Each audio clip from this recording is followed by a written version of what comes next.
Back to my blog. So আজকে আমি এমন একজন মানুষের সঙ্গে দেখা করতে যাচ্ছি যার সাথে আমার পরিচয় হয়েছিল আজ থেকে ঠিক 5 বছর আগে। 5 বছর আগে আমাদের ফ্রেন্ডশিপ হয়েছিল, বাট ফ্রেন্ডশিপটা কীভাবে হয়েছিল সেটাও বলে দিচ্ছি। সেটা হচ্ছে কি শ্যুটের থ্রুতে, একটা শ্যুট ছিল আমাদের, সেই থ্রুতে আমাদের ফ্রেন্ডশিপটা হয়। বাট ওর বিয়ে হওয়ার পর থেকে, মানে বিয়ে হওয়ার আগেও আমরা খুব একটা দেখা করতাম না, কারণ ডিস্টেন্স ছিল অনেকটাই, আর বিয়ে হওয়ার পরে তো দেখা হয়নি। তো আজকে আমরা আবার একটা শ্যুট করতে চলেছি, আর তার সূত্রেই আমরা দেখা করব। এখন আমরা যাচ্ছি ময়দান। তো 4টে পার হয়ে গেছে অলরেডি। কটা বাজে দেখি একবার। হ্যাঁ, 4টে 3 হয়ে গেছে। ওরা কিন্তু বেরিয়ে গেছে, আমরা এবার বেরোবো। সো ওখানে গিয়ে শ্যুট করবো, যতটা পারবো তোমাদেরকে দেখাবো, শেয়ার করবো। সো সঙ্গে থেকে সাথে থেকে ভিডিওটা কিন্তু লাস্ট অবধি দেখতে হবে, ঠিক আছে? তো চলো। ময়দানে প্রচুর হাওয়া, প্রচুর মানে প্রচুর। এখন অবধি ওরা আসেনি, ওদেরকে ডাইরেক্ট লোকেশন সেন্ড করলাম, আর সেন্ড করে এখানে দাঁড়িয়ে আছি। আর হাওয়াটা জাস্ট সেই হাওয়াটা। ওই ফোনই হলো, ফোনের তো ক্যামেরা আছে নাকি সুদীপটা?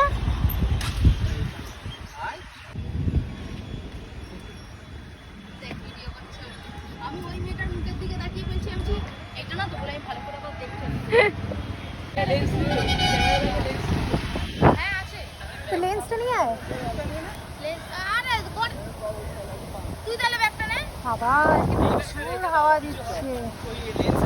তো হাওয়াটা কোনো রকমের একটুখানি বন্ধ হয়েছিল, তো আমরা শুরু করে দিয়েছিলাম শ্যুটটা। তো এখানে মোটামুটি আমার ফটো তোলা হচ্ছে।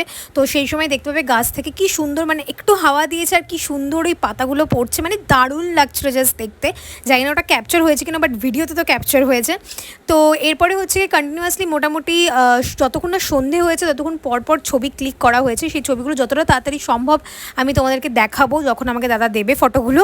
তো যাই হোক, এখানে সন্ধে কিন্তু হয়ে গেছে, আর সন্ধে হতে না হতেই বুঝতে পারলাম যে মেঘ করে আসছে, মানে খুব তাড়াতাড়ি কিন্তু বৃষ্টি আসবে। তো সেই মতন আমাদেরকে বাড়িও পৌঁছাতে হবে। তো এখানে আমরা কিছু চিপস নিয়েছিলাম। তারপরে হচ্ছে গিয়ে সাহিল নিয়ে আসছিল পাপড়ি চাট, যে পাপড়ি চাটটা খেতে একদমই ভালো ছিল না। সাহিল বানাচ্ছিলি কেউ আসছে, একটা পুরো অন্ধকার। রাখো রাখো না।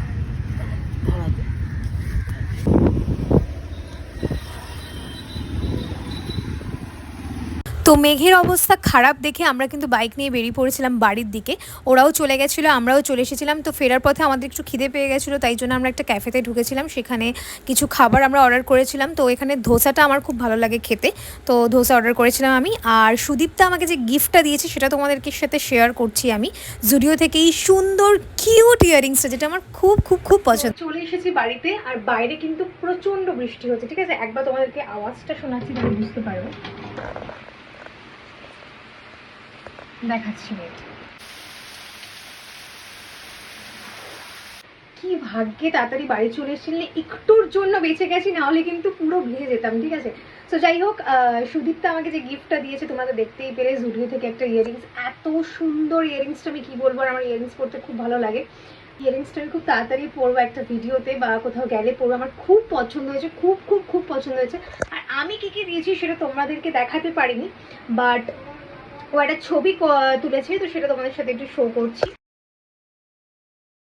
তো এই জিনিসগুলো আমি ওকে দিয়েছি। তো যাই হোক, খুব ভালো লাগলো এত বছর পরে দেখা করে। হ্যাঁ, শ্যুটে এতটাই ব্যস্ত ছিলাম, কারণ আমরা যখন পৌঁছেছি তখন মোটামুটি 5টা পার করে গেছে, আর একটু মানে আলো চলে গেলে আর শ্যুটটা করতে পারতাম না। তাও রাত্রেবেলাও আমরা ছবি তুলেছি। সবচেয়ে বড় কথা, শ্যুট করার পরে আমরা মানে শ্যুটটা জাস্ট 15 মিনিট কমপ্লিট করেছি, তারপরেই আমরা গল্পতে মেতে গেছিলাম। এত গল্প করেছি, মানে জাস্ট ভাবতে পারবে না এত গল্প করেছি, তাই জন্য কোনো ভিডিও তেমন ক্লিপ নেওয়া হয়নি। সো ব্লগটা এই অবধি ভালো লাগে, অবশ্যই লাইক, কমেন্ট, শেয়ার, সাবস্ক্রাইব সবকিছু করে দিই। নেক্সট ভিডিওর সাথে খুব তাড়াতাড়ি দেখা হচ্ছে। বাই।